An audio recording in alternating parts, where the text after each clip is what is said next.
दोस्तों नमस्कार।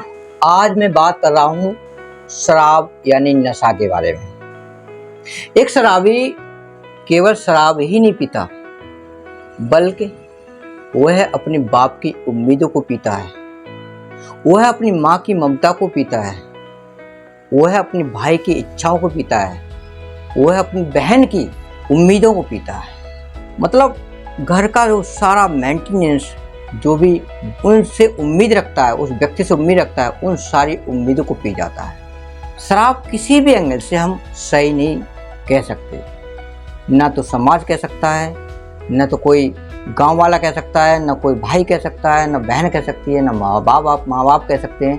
कोई भी इसको सही ठहरा ही नहीं सकता है। दोस्त भी नहीं कह सकता है कि शराब अच्छी है। कौन कहता है कि शराब अच्छी है? शराब को किसने अच्छा कहा है? शराब को सिर्फ उन्हीं व्यक्तियों ने अच्छा कहा है जो व्यक्ति शराब पीते हैं। और शराब पीने वाले व्यक्ति तो शराब में भी उनको भलाई नजर आती है पीने में। और शराब पीने वाले कहते हैं कि शराब पीना कितना अच्छा है, इससे हमें तनाव दूर होता है, इससे हमें टेंशन दूर होती है, हमें दुनिया से कोई मतलब नहीं रहता है। ये सारी बातें करते हैं। मतलब उसकी जो शराब की जो बेनिफिशियल है, उसके जो लाभ वो बताते हैं, हानि नहीं, वो लाभ बताते हैं। और कहते हैं कि इससे तो शराब से तो हमारे अंदर जो कीड़े होते हैं वो भी मर जाते हैं। इतने लाभ गिनाते हैं लोग, पीने वाले फायदे बताते हैं। क्योंकि भैया जो जिस एंगल से सोचता है, जिस तरीके से सोचता है, उसकी जो थिंकिंग है वह उसे उसी एंगल से उसे विचार व्यक्त करता है। तो दोस्तों मैं आपको बता दूं, जब कोई व्यक्ति हैबिचुअल हो जाता है तो बड़ी दिक्कतों का सामना करना पड़ता है।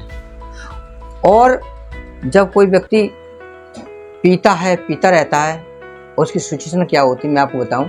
जब कोई व्यक्ति पहला पैक पीता है तो उसके अंदर एक एनर्जी आ जाती है, ताकत आ जाती है। वो अपने आप को सोचता है कि मेरे अंदर शक्ति आ गई। जब वह व्यक्ति दूसरा पैक पीता है तो वह घोड़े के समान हो जाता है, घोड़े के समान उड़ने लगता है और उसके अंदर एनर्जी छा जाती है। घोड़े की तरीके से बात करने लगता है, उछलने लगता है। जिस तरीके से घोड़ा कूदता है ना फुल एनर्जी के साथ, उसी तरीके से दूसरे पैक में उसके अंदर शक्ति आ जाती है। और जब वो तीसरा पैक पीता है तो तीसरा पैक पीने के बाद तो वह थोड़ा सा नशा में छा जाता है, झूमने लगता है। जिस तरीके से हाथी झूमता है उस तरीके से झूमने लगता है, यानी कि हाथी की चाल चलने लगता है। हाथी को आपने देखा होगा कि हाथी जब चलता है तो अपनी मस्त चाल से चलता है, उसे दुनिया से कोई मतलब नहीं रहता है और अपनी चाल को चलता रहता है, ना इधर देखता है ना उधर देखता है, अपनी चाल को चलता रहता है। तो तीसरा पैक पीने के बाद उसकी जो चाल होती है वो हाथी के समान हो जाती है।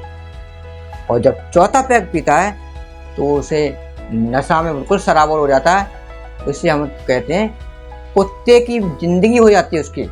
चौथा पैक पीने के बाद कुत्ते की जिंदगी, कि उसको होश ही नहीं रहता है। वह नाले के किनारे पड़ा है कि या नाले के किनारे पड़ा है या सड़क पर पड़ा है, उसे होश ही नहीं रहता है। उसके मुंह पर कुत्ता पेशाब कर रहे होते हैं, उसे पता ही नहीं चलता है। उसके मुंह पे मक्खियां बैठी हुई हैं, उसे पता ही नहीं चलता है। इतना होश आवाज खो बैठता है, नशे में हो जाता है चकनाचूर, उसे दुनिया से कोई मतलब नहीं रहता है। इसे कहते हैं उसके कुत्ते की जिंदगी। तो क्या दोस्तों आप कुत्ते की जिंदगी जीना चाहते हैं? नहीं।